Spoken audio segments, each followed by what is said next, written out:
Hello and welcome to episode 88 of Uncovering the Corners of the World podcast. I'm your host, Karina Kasmala. Using research and my personal experiences where I actually set foot in some of these places, I'll be describing some of the unknown attractions in both the US and around the world, as well as share some of the hidden landmarks of some well-known attractions. On the last episode, we visited some places in Illinois that are near or on Route 66. Many businesses during the early years of Route 66 were built alongside the road, such as fuel, lodging, and food. Even during World War II, Route 66 served as passageway for moving troops and supplies from military reservations.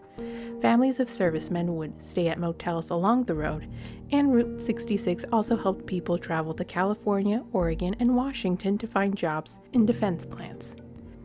This week, we head west, leaving Illinois and entering Missouri, where more than 280 miles runs through Missouri. And there's also a few landmarks that we might not see anywhere else on this road. Some have been around since the early days of the road's construction, and others are fairly recent. Illinois can proudly claim having the world's largest rocking chair in Casey, Illinois. However, Cuba, Missouri can take the title of second world's largest rocking chair, and the only rocking chair you can find on Route 66. Surrounded by trees on 5957 Highway ZZ in Cuba, Missouri, is a massive rocking chair decked out with the Route 66 logo on the back of the chair. The steel rocking chair stands over 42 feet tall, is 20 feet wide, and weighs 27,500 pounds. It was owned by Dan and Carolyn Sanazaro, who were owners of the Fanning Outpost General Store adjacent to the chair. Many people saw Route 66 as an opportunity to lure people who were driving on Route 66 to stop by their businesses. Likewise, Dan and Carolyn Sanazaro wanted to draw travelers to their business, which featured an archery range, taxidermy shop, and a general store with souvenirs. Their friend, John R. Bland, created the chair, whereas Joe Medwick, who was an owner of a local welding company, built the chair in 2008. The rocking chair did hold the Guinness Book of World Record title for world's largest rocking chair in 2008 and 2016. There are sources that claim that the chair at one point did sway back and forth, but it was terrifying to see such a large piece of furniture move that the chair was eventually welded into its base. A few years back, there was a special day held called Picture on the Rocker Day, where people were lifted up to the seat of the chair. Unfortunately, Dan and Carolyn Sanazaro went out of business, and the Fanning Outpost General Store opened under new management. Today, the second largest rocking chair proudly stands still next to the Fanning Outpost General Store, and the store sells over 250 glass bottle sodas, 75 flavors of fudge, and over 300 flavors of popcorn. While traveling along Route 66, we come across a replica of a European monument. In Rolla, Missouri, at the northwest corner of 14th Street and Bishop Avenue of the Missouri University of Science and Technology, is the Stonehenge. UK Stonehenge was built on Salisbury Plain in Wiltshire. It was constructed in multiple stages beginning in the Neolithic Age, which is about 2800 BC, and ended in the Early Bronze Age, which is about 1800 BC.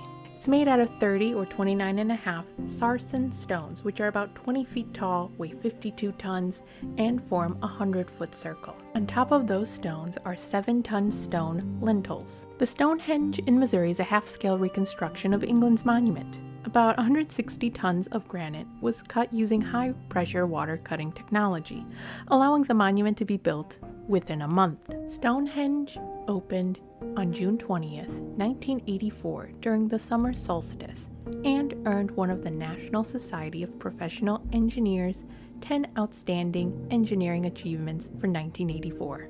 No one knows why the Stonehenge in England was built. Astronomers believe that the stones used for that Stonehenge in England were positioned to be used as a solar calendar.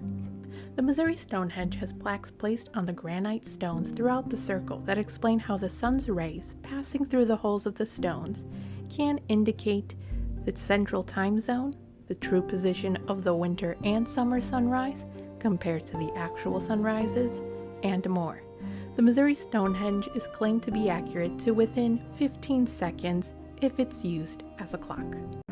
Our last stop this week is less than a mile away from Route 66, but it is worth the detour.